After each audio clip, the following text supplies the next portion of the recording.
welcome back to another edition of the Official Visit podcast. I am Tyson Alger, and I am joined here by phone by my established colleague, Andrew Greif. Andrew, how are you doing today? Hey, I'm doing very well. We're excited to join you, even if it is just by phone. And this kind of promotes the notion that we're super busy and in different cities and stuff, but in reality, I'm just in North Portland and without a car for today, so not quite as important as it sounds. But since we did do a podcast last week and we promised you all that we would be better, here we are, second week in a row, which is pretty insane for us. And what are we going to talk about today, Andrew?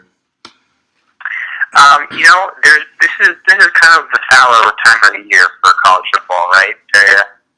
Across the country, there's lots of spring meetings for different conferences, like the Big 12 and the SEC. That's kind of grabbing a lot of the headlines. But Pac-12, they finished theirs a couple weeks ago. So what we're left with to really get excited about is like schedule information. I don't know if our listeners know it, but on Wednesday, we're taping this on Thursday. The Pac-12 announced some of the early kickoff times for the early part of the season, and we're not going to be talking about the kickoff times per se, but we are going to be talking about the schedule, and hopefully in a way that's a little entertaining and also informing. Yeah, so I did you end up going with the same incredibly sabermetric rankings formula that I did? Actually, I did. I loved it, so I copied you. Okay, so because Greif and I are very well-known statisticians and mathematicians, we spend hours and hours upon hours of developing a road game ranking system, which most of you probably won't understand because it's so complicated. Actually, it's relatively simplistic. So Oregon has 6 road games this year. And what we did is we ranked them based on 3 different principles. You can get a 1 for 5 for difficulty, a 1 for 5 for atmosphere, and a 1 for 5 for intrigue. And so, for instance, Oregon's first road game against Nebraska, it scores an overall, from my perspective, a 12. And there's others to go along there. But you want to start out with that Nebraska one, Andrew? Well, let's just be clear that 5 is the best you can get. Correct. You want to have more points at the end of this thing. Is that correct? Yeah. So basically, a perfect score would be a 15. Okay. So because there's 3 categories of 5. So if it was the hardest team you're going to play this year, incredible stadium atmosphere, and it just was bonkers in terms of newsiness, you could get a 15. And on my rankings, I didn't have any as a 15, but a couple came close. So yeah, I didn't have anyone. I can't have one that's a little variable. Maybe this is controversial because I don't know if the system have ever had a variable ranking before. But one of them I couldn't really decide on, and so one of mine is between a 12 and a 14, but nothing hits the perfect score. Okay. So frankly, Tyson, your top game and my top game are the same, Nebraska. That's not including my variable. Actually, I think I have USC as my top one. Oh, well, I'm sorry about that. Yeah. Well, okay. Let's just go. Let's go through the season chronologically. How about that? Okay, so Oregon begins its season at home, but then they will soon be off to Nebraska. Will be facing a Huskers team in the Midwest in front of what's probably expected to be a close to sellout crowd, I would assume. I have this as a 3 on the difficulty ranking. Nebraska is coming off a 6-win season last year? I believe they went 6-7 last year. They went 6-7 last season, but I think at least like 3 of those losses came in the last seconds. They're a tough team. I like Mike Riley as a coach. I think he'll have them in a better position this year. That being said, I don't see them being one of the absolute tougher opponents on Oregon's schedule, so I give them a 3. And what did you give them for difficulty? I give them a 3 as well. Difficulty-wise, I think that they have, reading reports from like Omaha World Herald and whatnot, They have a really intriguing running game. It sounds like Mike Riley really wants to run the ball more this year and like some tower concepts. That's kind of fun. But I think the thing that makes this a 3 instead of a 4 or 5 is that Oregon has traditionally shredded defenses that have been coordinated by Mark Banker, the defense coordinator first at Oregon State and now Nebraska. And this defense of the Huskers is missing its top 4 defensive tackles from last year. And the defense allowed, I saw this stat, 26 pass plays of 30 yards or more last year. So, I mean, they've had trouble defending the pass. Presumably they'll be better at that. But then they are figuring to be not so good at defending the run for that. And now they're going to be playing one of the best backfields in the country. I just don't think that stands up. Yeah, Royce Freeman's a decent player, and I could see him having a really big game there. As for atmosphere, they'll be playing in Memorial Stadium, which can seat close to 100,000. I believe capacity is about 92. I'm going to go ahead and give that one a 5, just in terms of there's no stadium in the Pac-12 other than or the Rose Bowl or the Coliseum that can even come close to sitting that many people. It's in the heart of the country, football country. It's a pretty historic program. I think it's just going to be a really cool atmosphere there, especially pretty early in the season. Yeah, I gave them a 5 for atmosphere too, having never been there, but hearing the stories, and let's not forget, they did play with Nebraska for about 10 seasons in NCAA football 07, the video game. So I do feel like I have something of an inside track for what makes Nebraska great. That was my pitch in the recruiting trail anyway. I think that, you're going to see a ton of people come out for that one. See a sea of red as usual. Nebraska does 2 things really. They sell out Memorial Stadium and they produce corn ethanol. And I think they're really going to go crazy because they know that Mike Riley, this is kind of one of the teams that he had trouble with at the end of his career at Oregon State. I think that'll play into it. And actually, if I may add one more thing, there's also one little story. Ken Go, our veteran sports writer, he covered the 1986 game between Oregon, Nebraska, and Lincoln, when it was 63-0 Nebraska. He said that afterwards he went out to a restaurant and they were serving roast duck, and as a joke, they tried to order it, and they said that the restaurant was completely sold out like hours before. So these fans sound like they're down to have some fun and really get behind their team. So I'm excited to see that. Yeah, and that's kind of part of why I give it a 4 for intrigue. I mean, obviously Oregon and Nebraska aren't natural rivals. This isn't going to be a matchup featuring two national title contenders. But you do have the Mike Riley factor. You do have, that fun story from Ken Go. So I think this is a pretty intriguing matchup, especially it's going to be the biggest early season test of Dakota Prukop as well in Oregon's new offense. Yeah, absolutely. And he said that the spring game was the most people he'd ever played in front of. If it's him or Travis Johnson, whoever, this is going to be the biggest atmosphere by far, the toughest thing they're going to be facing early in the season. It's going to be a huge challenge, intrigue-wise. I think that's going to be really fascinating. Is how does whoever Oregon plays quarterback deal with the noise? I ultimately think that Oregon is better than the betting line suggests.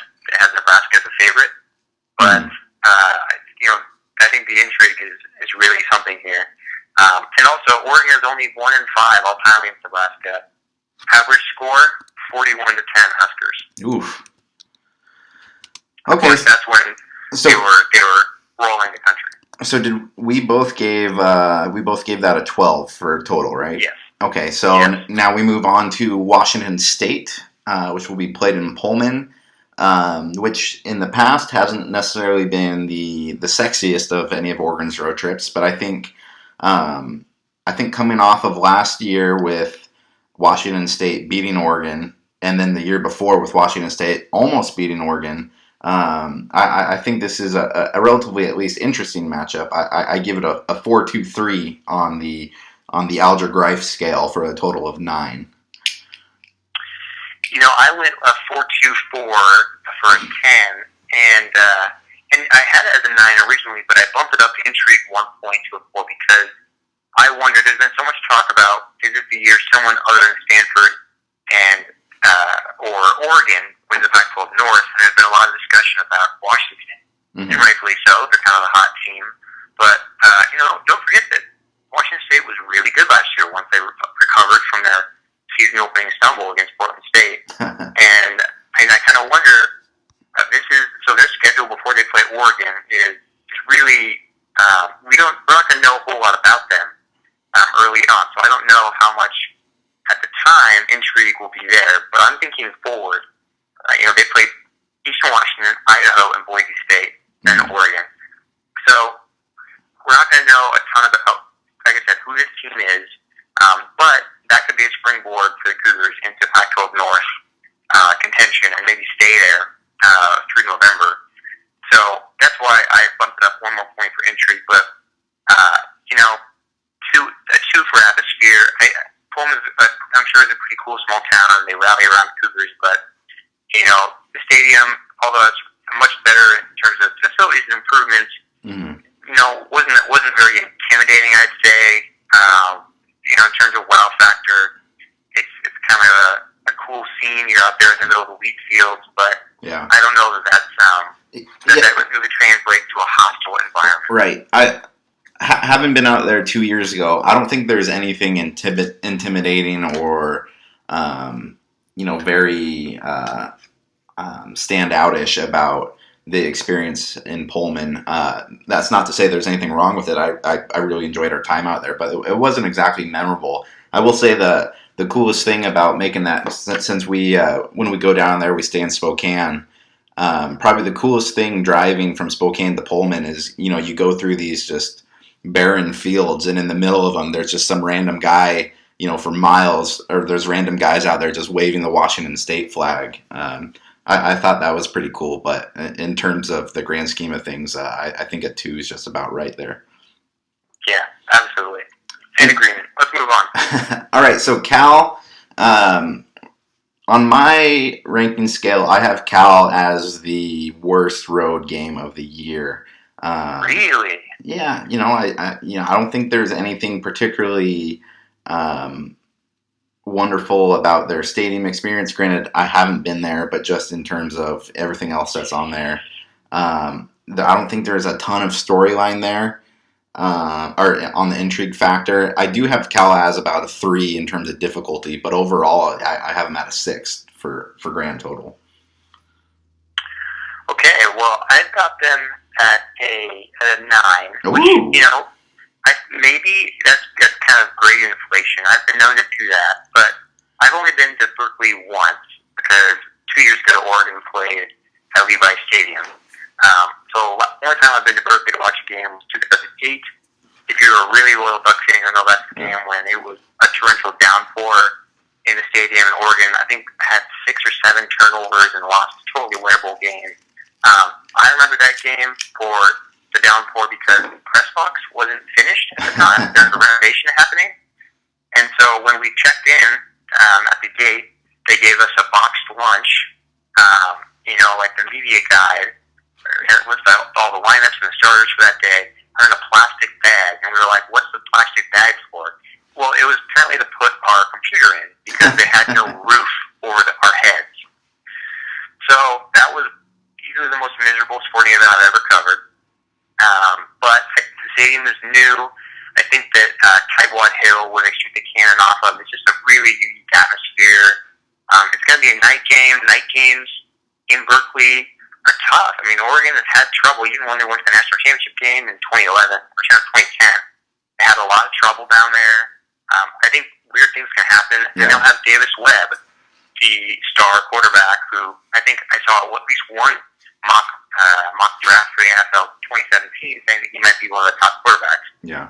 So that's why I think that we're all still waiting on Cal to be a factor. And this year doesn't look like they really will be either. But with Webb in there, it's a little more intriguing. And then factor in, I don't think there's much intrigue, but I think you factor in the atmosphere of Telegraph Avenue, Berkeley.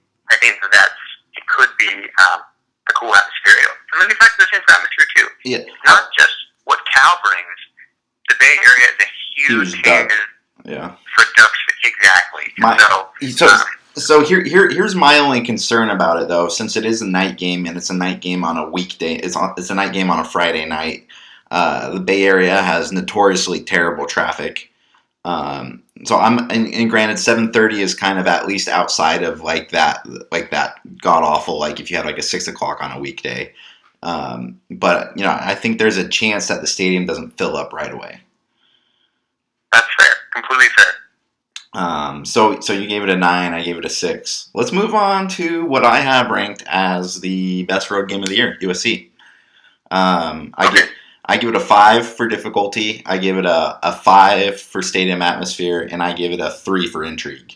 I think USC is reloading this year. Obviously, they got a new coach, but there's a lot of talent down there.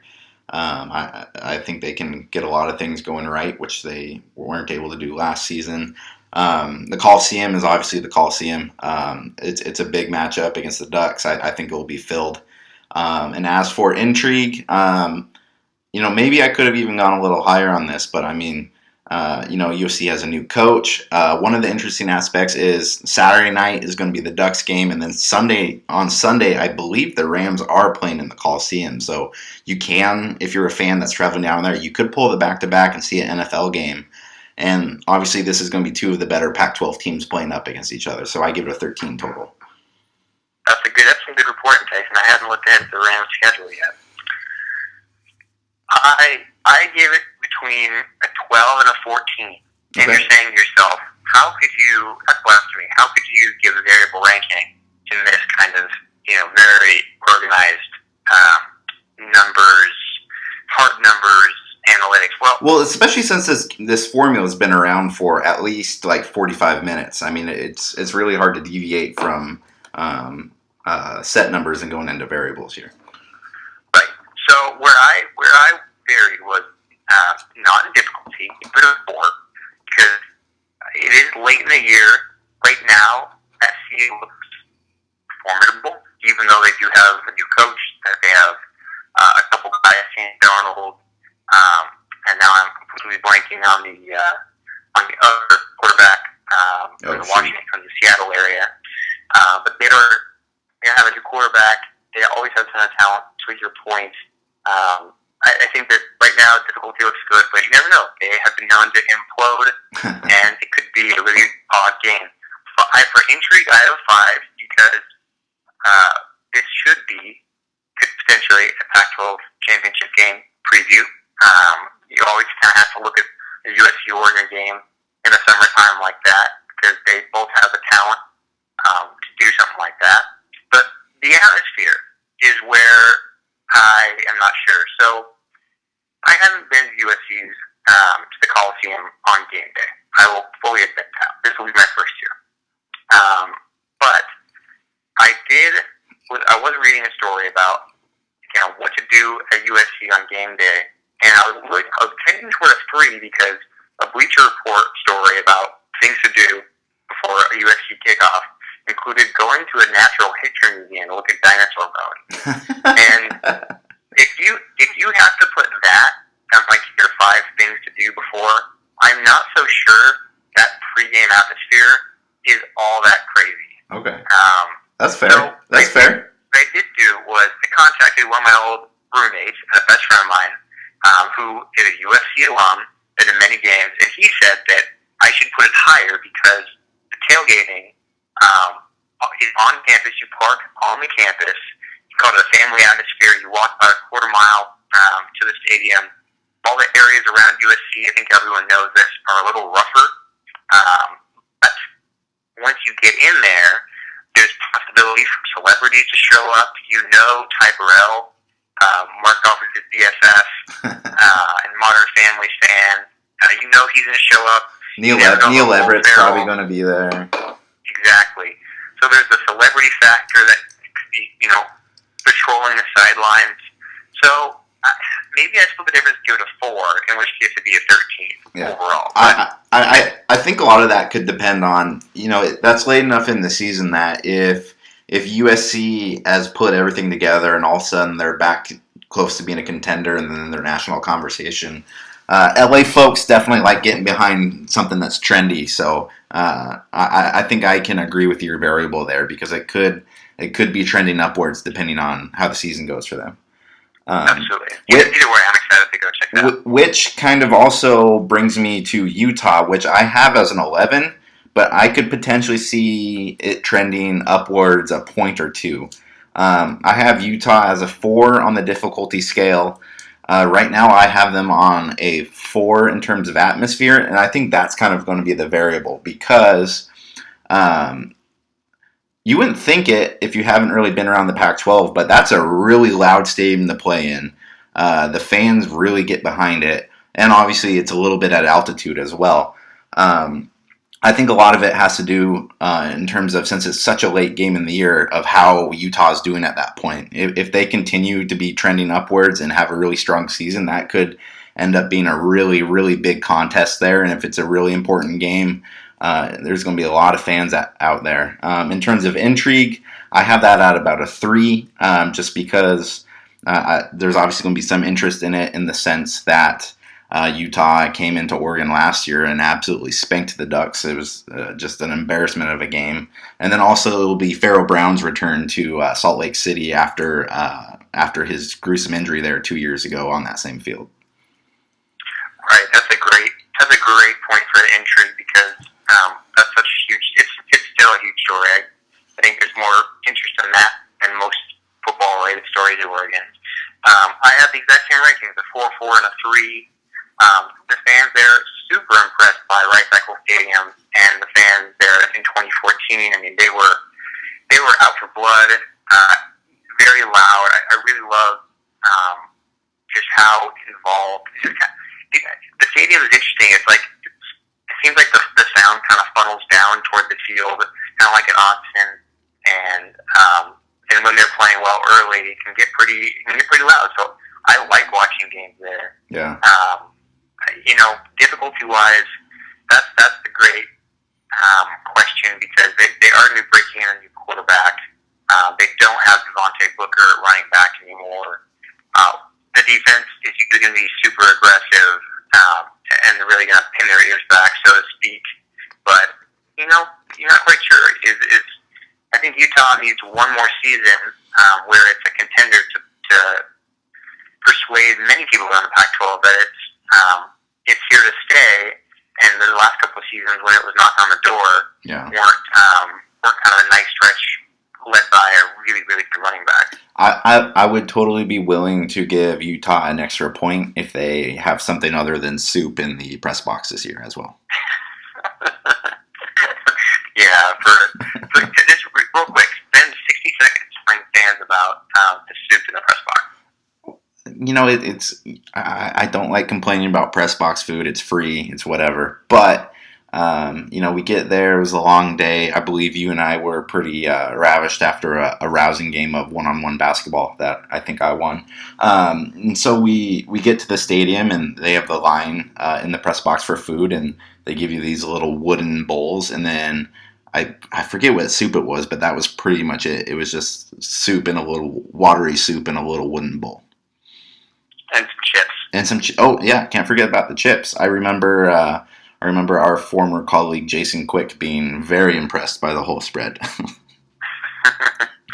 Yeah, that was the only downside.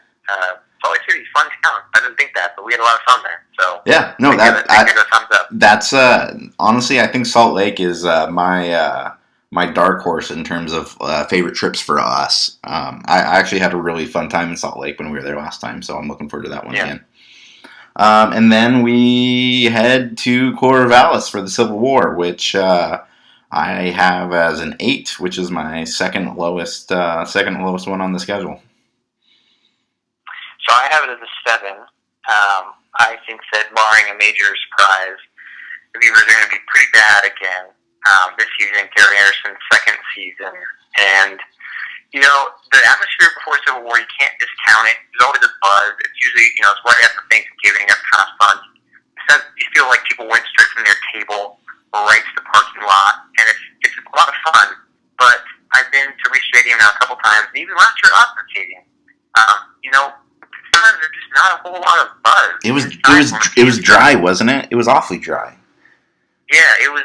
It just you can't. The emotion doesn't last forever in Civil War. At some point, the game has to take over, and after winning 8 in a row, the Ducks against the Beavers, I'm just not sure that if it trends toward that way again, if it looks like it's going to be a blowout, if Reeser stays very engaged. I think that's something that you have to watch out for, and so I give it a 7. Yeah. One for difficulty, a 3 for atmosphere, and a 2 for intrigue, because most likely at the end of the year, Oregon will be looking at a bowl, and Oregon State might be looking at another, option. Yeah, I agreed with you. I gave it a 1 for difficulty, and then I gave it a 4 and 3 just out of respect for the rivalry. But I kind of say rivalry with a loose term these days, kind of like how it's been with Washington as of late. Though that could definitely change coming up here, because as you mentioned earlier, Washington's kind of that sexy team that everyone's talking about this year. So we'll see how that goes. So hey, let's do a bonus one real quick. Should Oregon make the Pac-12 championship game? I was just penciling out some statistics on the experience at Levi Stadium. Now, we've covered a game there, 2 games there, one Pac-12 championship game. And if Oregon goes to that one, and it's anything like Oregon's game against Arizona or Stanford's game against USC last year, my ranking would be a 4 for difficulty, because you're likely obviously to draw somewhere formidable from the South. A 1 for atmosphere. Yeah, completely agree there. Completely agree. If I could give it a half point, I would. Yeah. No, those were the 2 worst road games of that season, because the one when it was at Cal, obviously that's not Cal's campus, so that wasn't sold out even close to. And then in the Pac-12 title game, I mean, that stadium had to have been like half full, if that. I'd say at least 70% of it was Ducks fans. It was quiet in the press box. There's no open air, so it's just deadly quiet. There's no environment in that stadium. Yeah, and so I just think that if you go there as a fan, good for you. Like, it's cool to see your team potentially win a championship, but I don't think you're missing a whole lot. That's a problem for the Pac-12. You want to draw up this big interest, but it doesn't seem like there's been a ton of it the first 2 years. So I would give it a 1. And plus, you're kind of in the middle. You're in an odd area of the Bay Area in Santa Clara, where you're not close to San Francisco. San Jose is not that far away, but San Jose is kind of dead late at night. And so, by far the hardest post game drinks we've ever had to track down was after the Pac-12 title game. Yeah. So you figure in a 5 for intrigue, because likely the winner is going on to potentially college football playoff, or at least be in the discussion for it. But it can be a tough sell for a fan. Definitely. Well, I feel like this was pretty groundbreaking.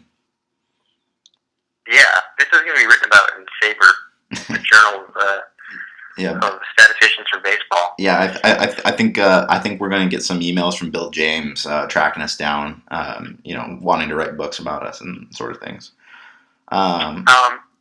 Tyson, in all seriousness, I don't know. This week is obviously a very low week in terms of football interest.